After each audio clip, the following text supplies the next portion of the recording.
Ben Rosenblatt and James Collins, welcome to the Pacey Performance Podcast. Thanks very much. This is so incredible to be back. Thanks very much for having us. My Thank you, pleasure. Rob. No, my pleasure. Ben, this is your third time. I believe third, isn't it? Yeah. Yeah, that's it. Left foot, right foot header.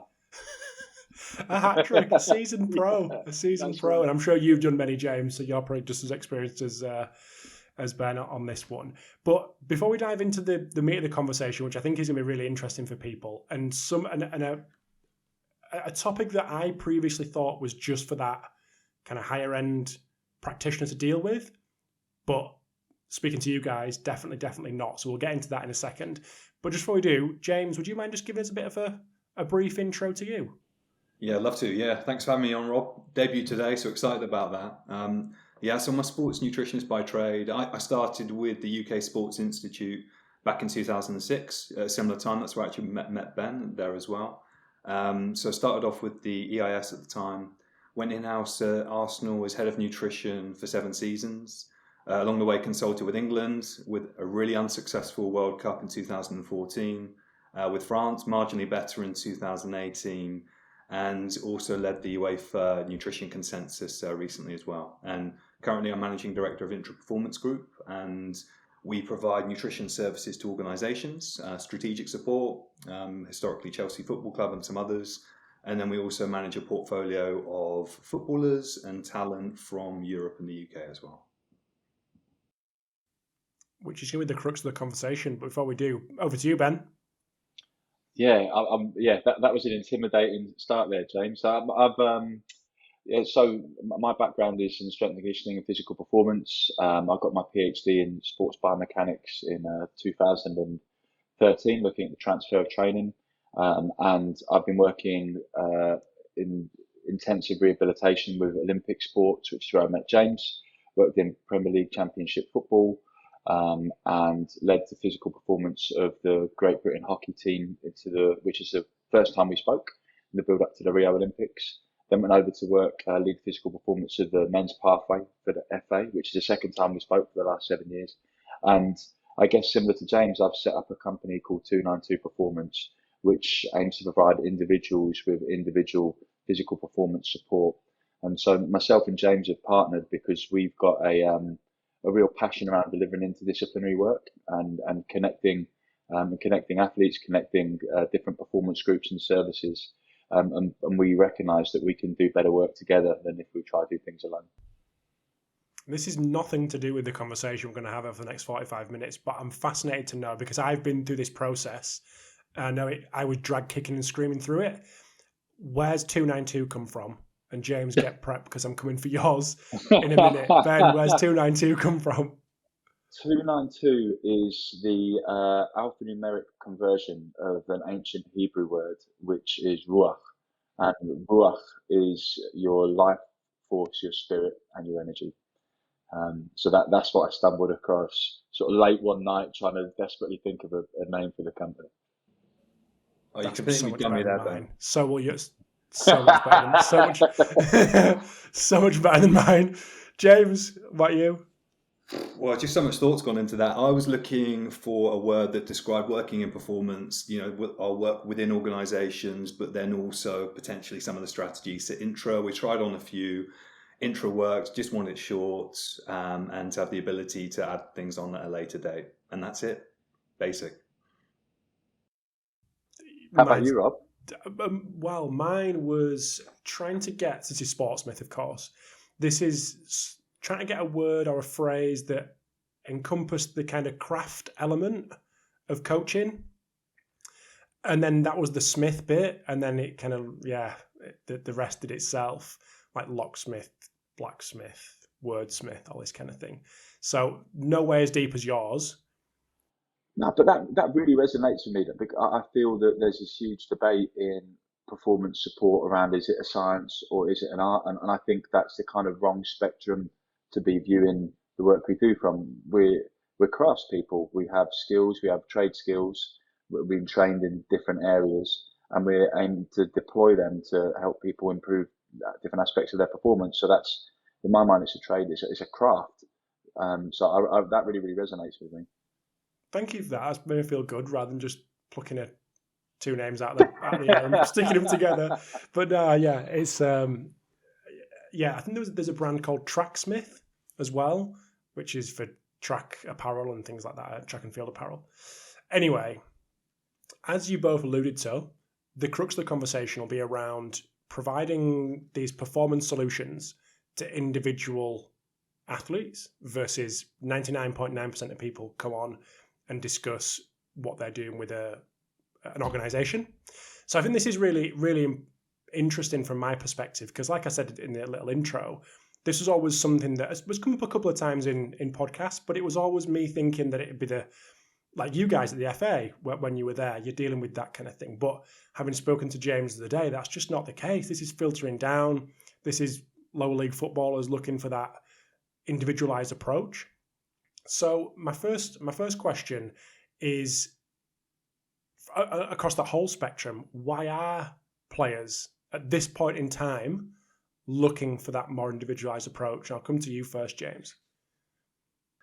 Yeah, I think there's a bit of a backstory to this, Rob. And again, Ben, feel free to jump in. But, I think if we take football and other elite sports, a trend that we're starting to see, from our colleagues in the US, especially and across Europe, is that more individual athletes are starting to build their own individual support teams. It's happening within basketball.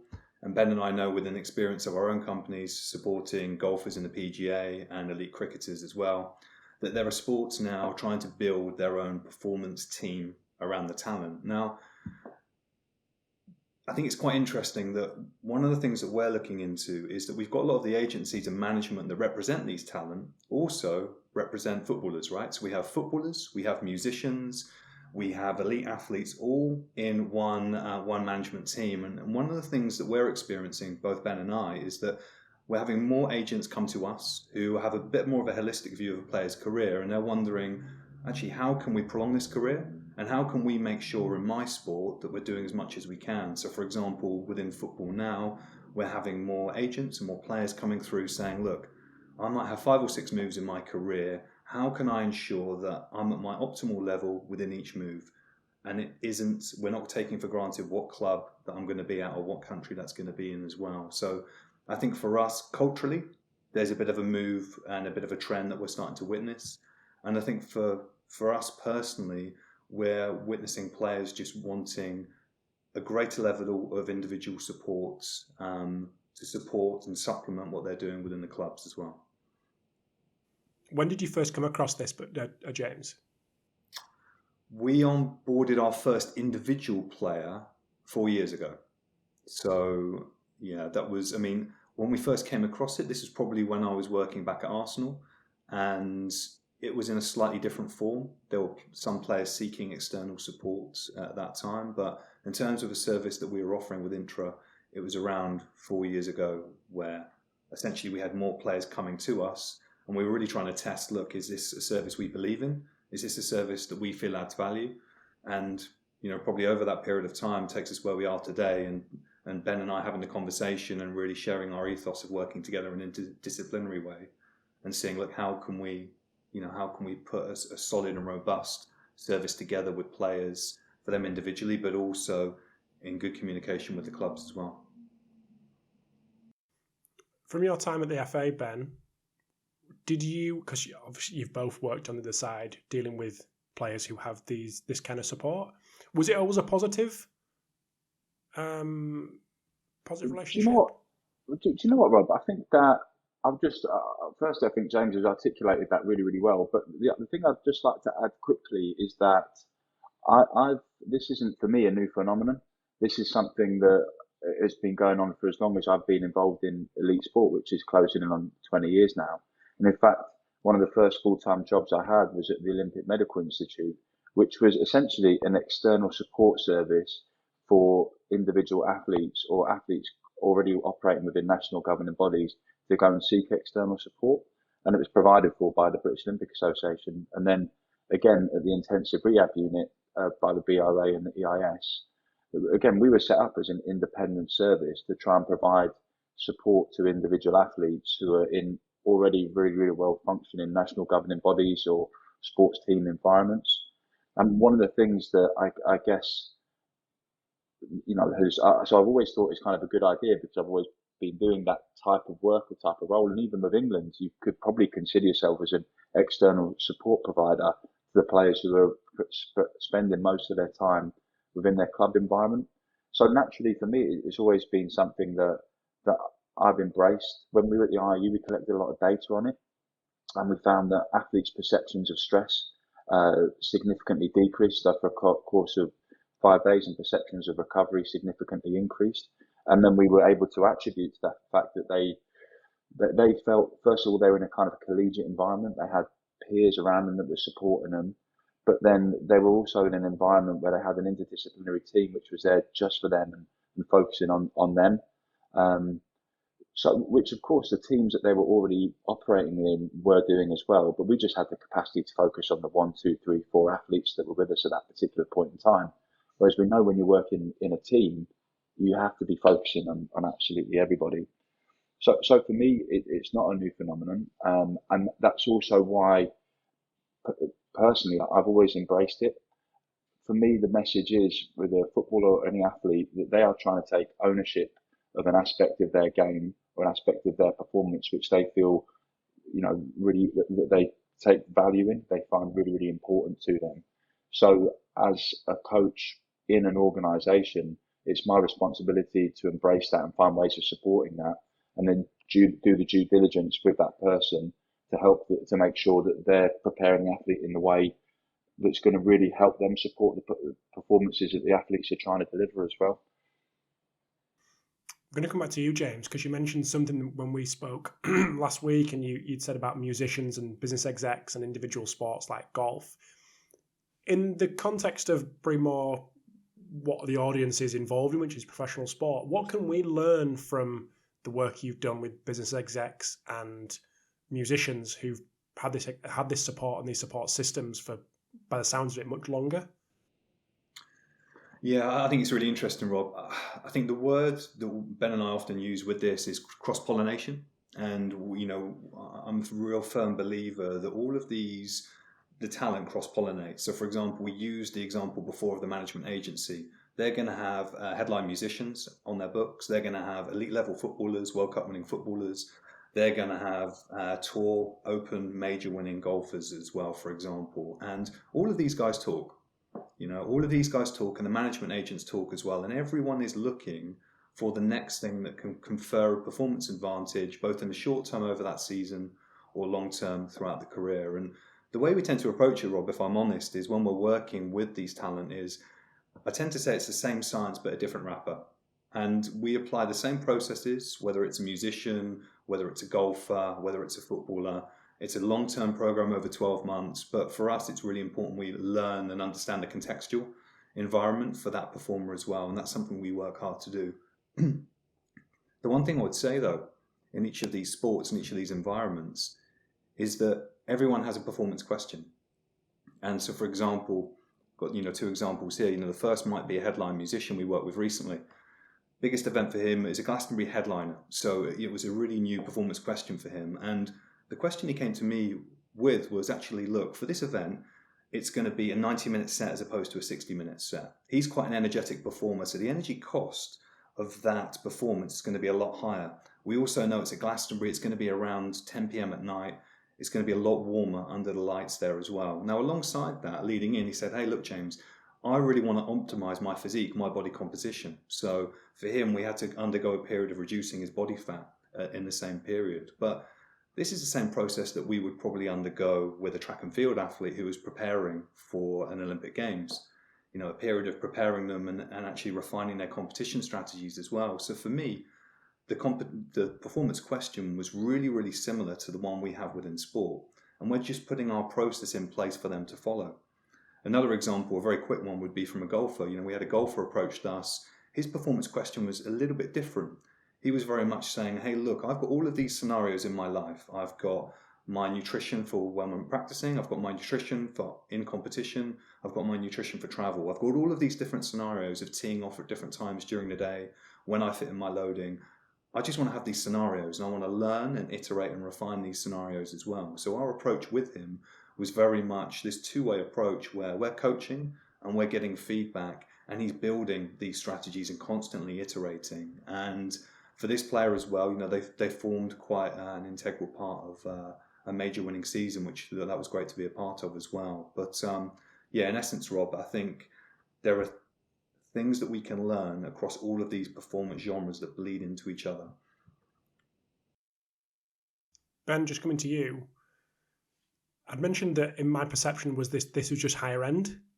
But I guess the more we talk about it, the more I start thinking, the more appropriate it is for the lower end, because they've got less staff, they've got less support generally. Yes, there's less money in it in terms of salary to go towards this kind of support, but it almost seems more set up for lower level when there is one S&C coach and two physios, or two physios, two S&C coaches, whatever it is. Would you agree on that? Yeah, 100%. And again, for those coaches out there who have worked and do work in lower league, you typically don't have the resources or the facilities that you'd like to be able to do the training or the activities that you want to do with the players.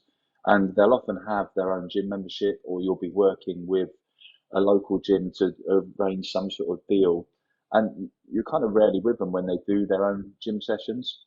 And inevitably they'll end up working with a trainer at the gym or something like that to get that additional support. Whereas I guess what we want to try and do is take the lessons that we've learned from working in these elite sport environments and provide that type of support, that sort of support to those type of athletes. So again, they're already doing it. Let's refine what they're doing and help them answer those performance questions. And I think that, the way that we're trying to view ourselves, and hopefully we're becoming viewed, is like an additional support network for the club or for the organisation, rather than just for the player as well. And I think that if it's done well, then that's what it can be. We're trying to view it as like a force multiplier. Because, like I say, it's going to be happening anyway, so you might as well join the dots. Yeah, well, in the system. Let's try help. Let's try optimize, make things better. And I think the sporting landscape, not just within football, but across lots of different sports, people say it is changing. It has already changed, and we can either be at the forefront of that change and trying to optimize and do things which are generally going to be for the support of an athlete's career. Or you can wait for the change to come slap you in the face and have to panic and respond to that. And I guess that's where we're trying to position ourselves, is we want to be right at the forefront of the changes that are already happening in the nature of elite sport, and we want to be there to support them. We'll definitely try.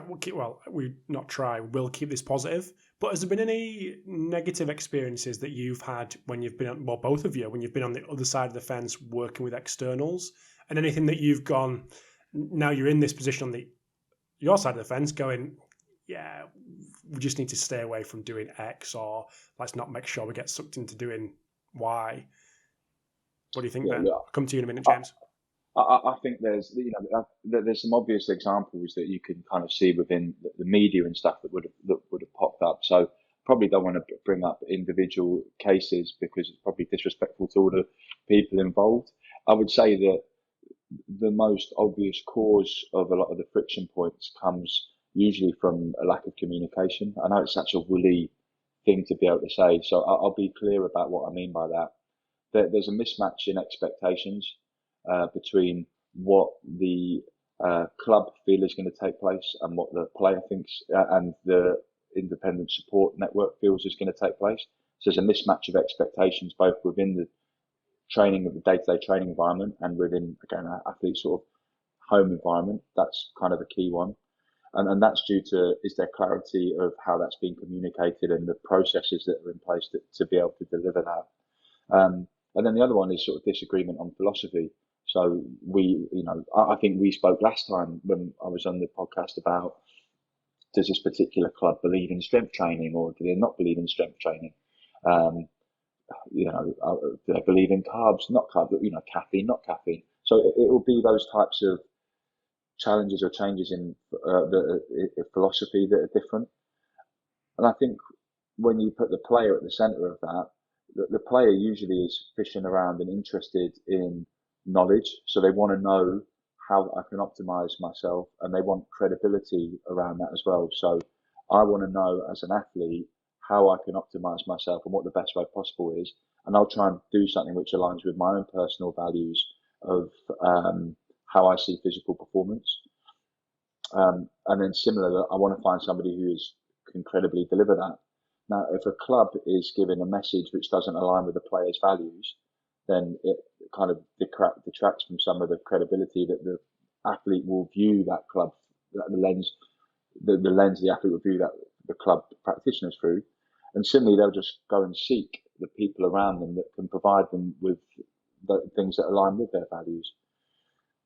I think it's complicated the way I've explained it, but it probably comes back to my first point, which is, and this is the experience we had with England as well, which is kind of owning the crap stuff.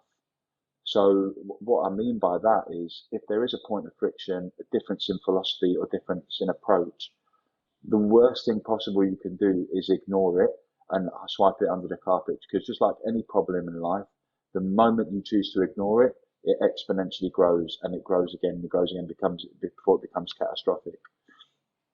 Whereas if you're able to have those really challenging conversations about difference in philosophy, and you're able to, and everyone's able to provide evidence, and not just rationale and philosophy, but also evidence to support decision making, and have some really clear kind of landmarks in the sand. We will do this for this time and see if X, Y, or Z happens. Then I think it gives you the opportunity to mitigate some of that conflict.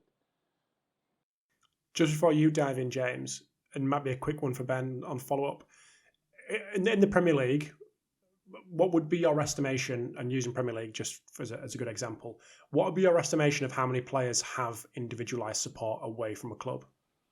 Oh, I don't know. I feel like if there's any investors listening out there, then I probably should have an answer to that. But I honestly don't know. And I think one of the reasons is that, and I think James will probably go and speak about this later on, but it either happens in dribs and drabs. So I need this problem solving now, therefore I'm going to go solve that. And often that isn't communicated between player and club, or it happens for a period of time, then it comes off. And I don't think and then there's the other ones, which are the kind of longer term relationships as well. And I think that it's probably going to be dependent on the club, the stature and of the individuals that within them, and the resources available to them. And again, maybe some of their belief systems and values and how they align or don't with the way they're being physically prepared within the club. So I don't have an honest answer, and it's probably anywhere between 90% at certain clubs and 5% at others. Cool. Coming back to you, James. Any not so positive experiences? Yeah, I mean, I was just picking up on Ben's last point there, and I think that it's totally right. I think at the moment it's done in a very piecemeal way, in terms of the the external supports outside of clubs. And I guess you looping back around to your question, Rob. I'm going to start and pick up from one of your last points, Ben, was around friction. And there's two things that spring to mind for me here. I think the first one is around extra testing, and I can relate to this from both sides of the fence, because I remember being in-house, and you would have players going to see external specialists, and they would get extra testing done. They would get normally some blood tests done, which were normally not particularly valid, the blood tests, or they get some extra body composition testing. And from now, in terms of setting up and working with INTRA and 292, we've got a clear stance of saying, look, players often at the start of a program will say, hey, look, I've got this nutrition program, so will you guys do some extra bloods for me? Or will you guys get me a DEXA? And one of the clear positions we have is that actually, no, the club manage the testing process. And it's just so much easier that if the club are managing the testing in-house and they're sharing the data with us and the player, everyone's on the same page. There's one message, there's one data set. So for us, that just negates any problems down the road. And often, as Ben mentioned then, it means having sometimes a difficult conversation with a player up front and saying, hey, look, you don't need this extra testing. Your club can do this testing. The testing you have in-house is absolutely fine. What we will do is we will work with you and work with the club around the interpretation and the plan. So that's probably the first one that springs to mind for me. The second one, again, in terms of friction here, is managing the flow of information. And I think from a nutrition perspective, it's making sure we don't work in a silo, which can often happen from a nutritionist perspective. And one example, and this is a live one we have at the moment actually, that typically what will happen is there's some work happening in-house with nutrition, maybe some body composition measurements. Now, often the easiest thing would be to do is to get the in-house nutritionist to speak to one of our team and to have a direct conversation. And that would be really easy for all of us to say, hey, go on and do that. However, we need a consistent flow of all the performance information to go into one place. And that would be training data, that would be conversations, that would be body composition. And that means that all of our team, from the nutrition side and the performance side, from INTRA and 292, everyone has access and everyone has the full context. And what that means is, for the service we're providing, is that we can sit down, we can discuss the data, and there's nothing that is in silo, which means that we're giving a more considered, more interdisciplinary service to the player and the club as well. So often it's just, again, about having those conversations early on and saying, hey, look, the best flow of information for us is this way, this practitioner to this practitioner, and this is how it's shared. And if we're really clear with that and set that up really well up front, we're just negating these problems and we're not kicking the can down the street, because we're making it more efficient for player, club, and ourselves as well. So yeah, those are my two, Rob, and obviously huge overlap with what Ben said then, but probably from a nutrition perspective. We'll come back. Go on, Ben, jump in.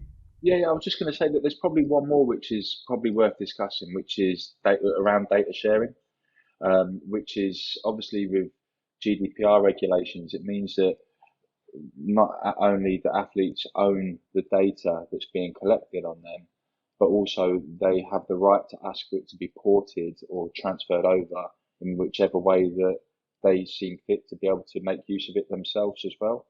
And I think this is a real source of, particularly around things like GPS data, or match-related data. This could be a real source of kind of contention and friction. So, but also when we think about the roles that we provide as of externals, our responsibility isn't to prepare the player for the next game or really even the next training session. That's definitely the club's responsibility to do that, and that's what they're responsible for and accountable for, right? We're there to help the player prepare in the longer term for the rest of their career and keep them becoming more and more resilient, improving different aspects of the performance that they think are valuable to them over prolonged periods of time. So consequently, we know that the adaptations to training take place over longer periods of time. So we've got a really strong policy about how we use GPS data to say, we'll be reporting this back to you on a month-by-month basis to give you better solutions around your nutrition, around your recovery, around your sleep, and then to also measure the impact of the interventions that everyone is contributing to around specific aspects of your performance that you're working on, rather than saying, hey, listen, you've done too much or too little today, you need to do more or less tomorrow. So it's being really clear about how I guess some of our policies and operating principles, to be really upfront about how we're negating some of that friction. I think that's a really nice way to frame it, and there's clearly been a lot of thought in terms of from you guys, in terms of like the next game is not you, the next training session is not you. You're the kind of pillar that follows this person throughout their career. Staff may change, managers may change, teammates change, but you're there consistently looking at that longer term career longevity piece. 100%, because again, and I think that kind of delineation of responsibility helps as well and provides everyone with that sort of that kind of that framework for trust, to know that you're not there to try and stitch someone up or to have an opinion about what their kind of training patterns are or their preparation patterns are on a day-to-day basis. Because having worked within the game and worked in lots of different environments between myself and James, we know that there's so much context that goes into each decision that's taking place on a day-by-day basis. And when we've been England, Arsenal, Birmingham, Millwall, Cardiff, Chelsea, wherever we've been, we always know that every single decision that we're making on a day-by-day basis could have gone left, could have gone right, could have done this, could have done that. So you can never then be on the outside and go, why did they do this and why did they do that? Because we've been in those positions, and you know that the kind of detail and the thought and the context that goes into those decision makings and just how challenging they are. So we take the longer view. because that's what we're there to support, I guess, the practitioners within the clubs to help them optimise the players' performance over the longer term as well. And I think that's a nice segue, and we'll come back to the data side because there's so much to discuss there. But in terms I was hoping that would be it. Yeah. In terms of that initial conversation with a player, like they've approached you, you've got an agreement, things are moving on, they want you involved. What's that first initial communication with the club or with the club practitioners to make sure that everyone understands where you fit and everyone is happy where the kind of club staff fit? What you said about communication being not fluffy and kind of up in the air, but what does that actually look like? I'll come to you, James, on that, and obviously get Ben's input as well. Well, I think from us, I would actually say that, we're providing a cohesive service, right? In terms of myself and Ben, INTRA 292 now with the player. And I would say probably the early conversation that we found in terms of setting this up with the club would actually be led by Ben on the overall performance side, and the nutrition would fit in alongside this as well. So I think I would probably say, and Ben, feel free to jump in, this might be one for you to lead on, and then we can see how nutrition fits into that.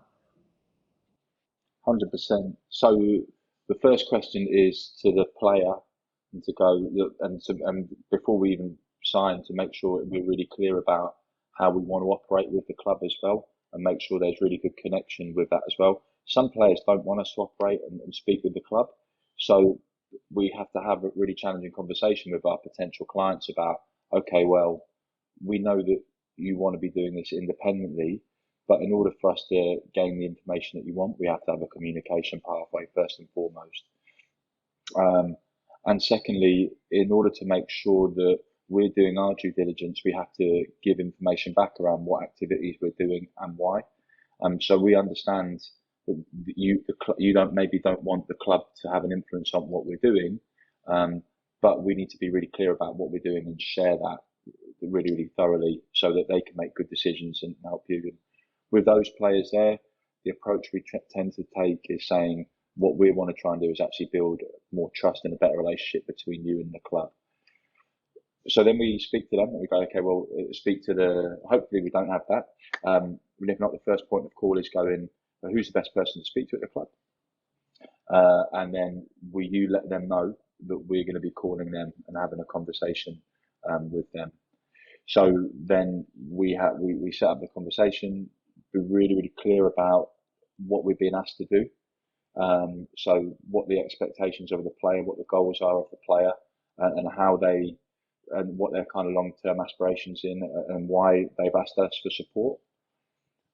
The next step from that is making sure that aligns with and having a really good performance conversation and talking training, talking nutrition, because these are the things that are the best things to chat about, like how do you do things, what can we do to support, what do you see?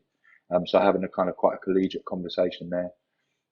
And then also the next stage is how our processes work. So how would you like us to communicate with you? This is how we operate, and and being really clear about our operating principles, how frequently we'll be working with the player, how frequently we'll be communicating with them, how we'll be doing that, the data conversation we've had. We've got a social media policy as well, so they make sure they know that we're not going to be posting any interaction that goes on social media, and won't be using it for our individual marketing purposes, and being clear about how that relationship works as well. And then leaving the conversation with some clarity around what our next steps are together and how they'd like to see us working.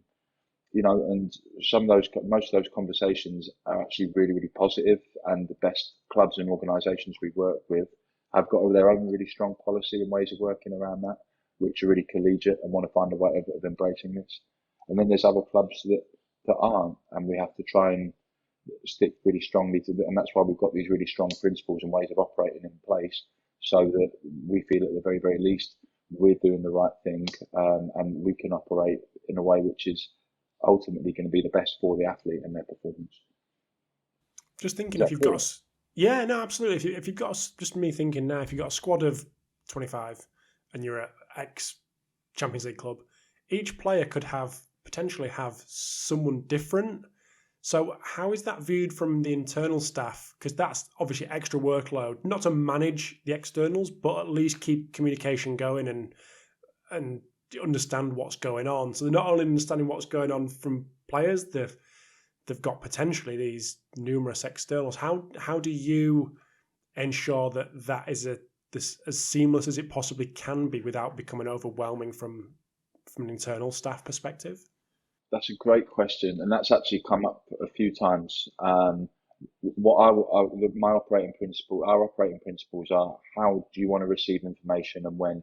You know, is it a WhatsApp group with the world and their wife in it, and everyone's in, and we just constantly just popping updates through there, and some of those WhatsApp groups are a one-way traffic, which is like this is a way that the 292 are sharing information with the club rather than the other way around? Or do we want to have a chat on a monthly basis or every couple of months, just about how things are progressing? We really hope, actually, our aspiration is that we recognise that there are players who want this type of support, and we also recognise, for example, when players go on loan moves from a big club to a lower resource club, that a lot of the times these organisations, these clubs, want the players to have more bespoke and individualised strength and conditioning, physical performance, nutrition support, and they might not be able to have that within the club that they're going to on loan. So our aspiration is that actually that the clubs are recommending players to us, or even buying some of our services, to be able to be an extension of their team when they have some of their big assets or their potentially big assets going to be into a League One or a Championship club to develop. So I guess that's how we view it. Like, it's really challenging. We completely understand that. So what works best for you, and how can we make it as frictionless and seamless as possible? With the overall aim of making sure that we're such a valued member of this kind of broader support team that there's an investment from the organisation. I was actually thinking when we first started, is there a possibility that at some point you are an extension of the club versus being brought in by the player? And while you've been talking of how could that work, but clearly that could work when loan moves happen. In terms of nutrition, James, that's quite a nice one, because it seems an obvious potential resource drop if someone's going from Premier League to League One or Championship to League Two, whatever it is. How would you then step in and help that situation? Well, there's a couple of interesting points that Ben's just touched on there. And, one recent example was around the provision around loans, for example. So over the last 4 or 5 years, INTRA as an organisation, we provided the practitioners for Champions League level club in-house. So the practitioners were in there. And loans is a department that are typically underserviced, right? And the one thing we found was we went from having no nutrition support for loans within the department to increasing the touch points to monthly with the loans players. Now, with a big group, I think we know that still isn't enough. So, for us at the moment, as Ben mentioned, our service, we're able to provide this trusted extension to players when they are on loan and they are needing more support that the club may not have the infrastructure in-house. So I think that's one really important area that we would help and support. And from a nutrition perspective as well, we're obviously having conversations with the teams internally. I think the really important point that Ben mentioned is part of the sign-up process here. All of our programs are long-term. So when we sign a player, we sign them for 12 months. And the reason we do that is to provide continuity for the player, continuity for the staff, continuity for the club.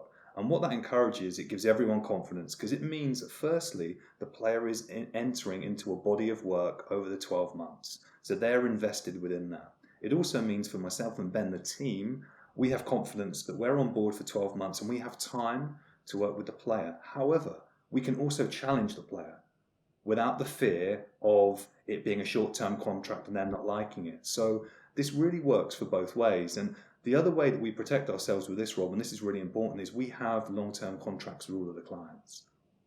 The reason why that is important is because it protects both parties as well. It protects the player and it protects us. And everything is really clearly documented on what our services will include with the player.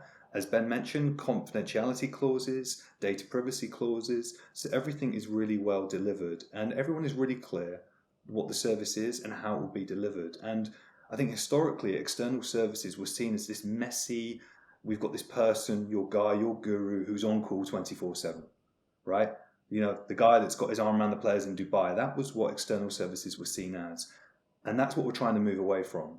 We're trying to move into a position here where we're a business and we have contracts in place and the contracts are very clear on the service deliverables. And that's really important to us. And, you know, the other thing, being really honest, and this is something we talk about a lot, having these procedures in place, it can be really time consuming, it can be really costly. I'll give you one really live example. Recently, we had a player who we were negotiating the contract with, they were looking through, and our legal team, the partner at the legal firm, we were with one partner, the player was with the other partner. So down the legal firm, they weren't allowed to confer. So we were actually going backward and forward on clauses and speaking to one of my legal friends. This was essentially called lawyering the contract. So we had the same house that we were negotiating with, and it was getting quite expensive, and it was a real learning. But one of the things that we learned from that was when we came out the other side of this process, we had a lot of trust with the player because the player knew that he was protected. We knew that we were protected as well. And as Ben mentioned, the big ethos that we're trying to put through here is this is long term. You know, we've talked about everything being long term towards the player's career. This is the same thing with the protection and I guess the infrastructure that we're putting in place, how we're managing information and the contracts as well. All of these things feed in, and this infrastructure takes time to build, and at times it's a bit messy, right, Rob, when we're building it, but that's the intention of what we're trying to do. How big a pull is it for players? You've both mentioned social media, and James, I did have a chuckle because you mentioned the arm round the player in Dubai last time. So I'm so glad you brought that up, that little phrase up. How big a pull is that for potential clients that's just not going to be the case with you guys? You know what? Actually, go on, James. Yeah, no, I was going to say it's a really easy one for us, Rob. On nearly every occasion. I'd say players, but I'd also broaden this out now to the musicians, you know, the golfers, the other athletes. 9 times out of 10, they're really relieved. You know, one of the things that we get on the front foot and say very early is we're very discreet, and this is even before that we've gone to the contract stage, right? Because in any sort of process with this, we've got an initial meeting, and as I think Ben mentioned earlier on, right, we might be meeting with their agency, their manager, the player. And we're just trying to understand a bit about each other. We're just kicking it around a little bit. And one of the things that we really want to be clear about is, hey, look, guys, we're not trying to leverage you. This isn't what this is about. We want to provide a very, very professional service, and it's very clear. And we're not going to be leveraging on social media. And 9 times out of 10, they're really pleased with that. And they often reference occasions where either they've been leveraged previously, or they see other players being leveraged or other athletes being leveraged as well. And that's seen as a negative. So for us, I mean, with our ethos, obviously kind of going back to the start here a little bit, we were really brought up in an environment, Rob, with the UK Sports Institute, where we were practitioners first, and our main motivation was having impact with athletes and improving their performance. And we've had to probably learn the business acumen alongside that. And we've had to learn, you know, actually, how do you market services? And you go through this period of feeling, that feels a bit uncomfortable, you know, and you try and find the right balance. So for us, we would always err on that side. But for the players, the feedback that we've got is that's really important to them. Ben, I don't know what you think. Yeah, that was nailed it, really. I think that the basic message for me is that as a company, we want to tell our story, and as an individual, as an athlete, you want to tell your story. So our responsibility is to tell our company's story, and your responsibility to tell your story. Now, if you want to tell your story and use our company to tell your story, then brilliant. But we won't be using your story to tell ours. You know, and I think you know, speaking frankly, it probably provides a bit of a marketing challenge as well, because let's be fair, like everyone, that's where everybody lives, spends a significant amount of their time. But I think in the longer term, we're trying to gain more trust and do higher quality work. over longer periods of time. So hoping in the long term that, that supports how we want to do business as well, Back to your favorite topic, Ben, in the data side of things. Yeah. How do you set up systems that enable that free flowing of data? So you've got one club on one system that use, certain tech. You've got a different one on a different system that uses different tech. How does that intermingle to make it seamless? Yeah. So there's a couple of things there. So I've invested in data science. With my company, our company is invested in data science, and I think for couple of reasons here. Like one, because I don't have the skills or the expertise to do that myself, so it's really important that I've got the capacity, I've got resource within my company to be able to do that. That's first and foremost. And then secondly, I think that what I want to do a good job of in my company is tell great stories with data. So the reason why you capture data is to either make a decision or help an athlete change a behavior. Right, and the way that you do that is by telling really compelling stories and giving information in a really visually appealing way, which makes wow, that it's really obvious that that's what I need to do. And I recognise I don't have the skills or the capacity to do that. So I've got a fantastic data scientist that I work with, who's he's an artist and he's technically very, very savvy and has built some really great automated solutions. And I'm really happy and proud to share some of the reports that we have around that. And then we also use Breakaway Performance or Breakaway Data, who are a company that essentially specialise in putting athletes' data in their own hands. And they've got the resource, the legal framework, and the infrastructure to be able to essentially build the data connections. And I use the data that we connect to be able to visualise it in the way that I want to visualise it. I guess it's understanding the limitations of what you can and can't do, and then outsourcing to support those areas. Sorry, you may have said this in there, and this is me being daft, but the data that you collect on your end, is that been integrated within the club, or is that with the club systems, or is that sitting separate, but the club can access it should they want to? Sit separate, but the way I look, it sits separate, but the club can access it, and that's where we share as a policy, we share absolutely everything, both in terms of the raw data and the reports. And obviously, it's the athlete's data, so it's with their permission we share it, and that is, but that's part of the onboarding process as well. So that's first and foremost. And if they've got any systems, if the club have got a system or the organisation have got systems they want us to connect to, then it's easy enough for us to do that. But like I said, it's kind of on the request of the player because it's the player's information and data. I was going to ask this early on, and I'm disappointed that it's taken this long to come back to it. But when there's a different philosophy, and I suppose this comes back to the data, this comes to the use of tech. If there is different philosophies, how do you manage that? There could be one philosophy might be player because he's had something before. There could be a philosophy from you because that's what you believe in. You've got a club. How does that all be pulled together to move things forward? Do you know what? It's actually a problem that I've been. That was a curtain. Wow. That's actually a problem that I've been trying to solve for all my career. If you look at all the environments that I've been, most of the environments that I've spent the majority of my career in, it's been in the place where we're providing different types of services for support to the daily training environment. So that conflict, I guess, is something that I've grown up with. The way that I approach it is that it's my way or it's the highway. No, I'm absolutely not. Not joking there, but the way I try to approach it is that we try to collect data and evidence is really, really important. We try and understand the why, like what are the differences, and then the other thing is I'm much more precious and care about the outcome than I do about the process. So forget about everything else. What's the thing that you are trying to change, that this athlete is trying to change? Like what absolutely is it, regardless of anything else, regardless of what we believe in? What's it trying to change? What evidence have we got that is going to help us make the decision about what the most appropriate methods or tools are for making that change? And then how do you present in that in a way that's going to be best understandable to the athlete and the additional stakeholders, and then giving everyone an opportunity to contribute to that problem as well. But I think if you frame the problem in terms of an outcome, and then with evidence, then hey, listen, if we're doing a squat or a lunge or we're jumping, it doesn't really matter as long as we're getting the adaptation we're looking for. So it's an adaptation based approach rather than a process based approach. It doesn't matter, and I feel really strongly about that.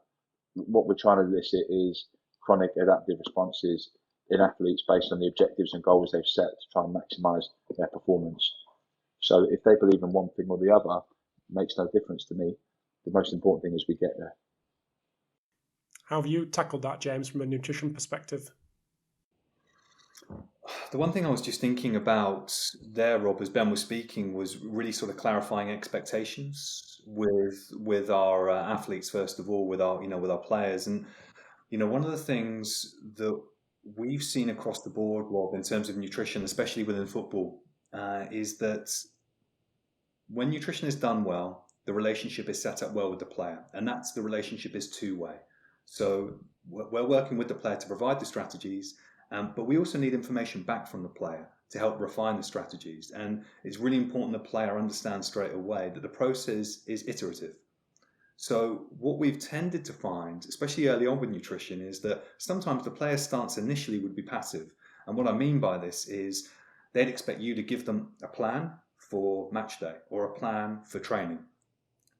Whether they followed it or not, we wouldn't know. It would just disappear, right? The plan was there. But we try and stress quite heavily at the start that this is a two-way process. And actually, to get the most from nutrition, the player needs to buy into this, as well. And I think this is one of the big challenges also, Rob, that's reflected within club and outside of club as well, sitting on both sides of the fence here previously, is that, within nutrition, there's a real balancing act within the club of how much you provide for the player and at times how much the player does for themselves. A classic example for this might be plating up food. Now, should the club be plating up food for the player all the time, or is there times where the player should be plating up their own food, making a recovery drink, or organising their supplements? Now, there's an argument, I believe, to say there are times that we need to stress test the player's competencies. And what I mean by that is, not all the time, but at certain times, are we just checking that these basic competencies that the player can evidence themselves? And I use that word evidence because it's really important, because we need to be building evidence that the player's competencies are improving season on season. And the reason why this is important is, especially within the international game, that when we're talking about England, we're talking about France, we're talking about very heavily resourced performance of national federations. So it will often mean that with good communication, strategies can transfer from club to country, back and forth, relatively seamlessly. However, when we've got some of our top performing players here and they're going to other countries who might not have the infrastructure around nutrition, it means the player has to step forward. They have to take ownership for what they're doing. Otherwise, it falls down. So that for us is really important, having that conversation earlier on with the player around expectations. At times, maybe having this conversation with the club or national team as well. But we're kind of looping back here to the start of the conversation, Rob, as well. And if we're looking at some of the other athletes, if we're looking at golfers that are on the PGA Tour, if we're looking at cricketers maybe playing in the IPL, they're having to manage a lot of these strategies for themselves. So it's back to this word we've used a few times, ownership. This is really important for us, that we, at the start of the process, are really clear with the player and they understand that to get the most from this, they have to take ownership. And like Ben was saying, we work really hard for them to understand why they're doing things. And we like to really test and check and build evidence around that. And I guess there's a second point for me, Rob, as well. I won't go on too long with this point, but we really believe in a deeper dive around nutrition as well. And this really starts from the first meeting, the first consultation. And it's really good for us to visit the player's home, to have a video call with the player in their home environment, because often the relationship changes. Sometimes when you're in a club and you've got the kit on and everything is in a controlled environment, you have one insight into a player. Often for us, we're trying to see the real 360 as well. What's happening in the time the player's away from the training ground? And there are some clubs doing this as well, and that's really great. For us, we're really trying to understand what's going on in the home environment as well, and to really see where these gaps are with what they're applying. how are they executing these nutrition strategies? Is their partner providing support for this? Do they have family living in-house? Do they have a chef? Do they have meal delivery?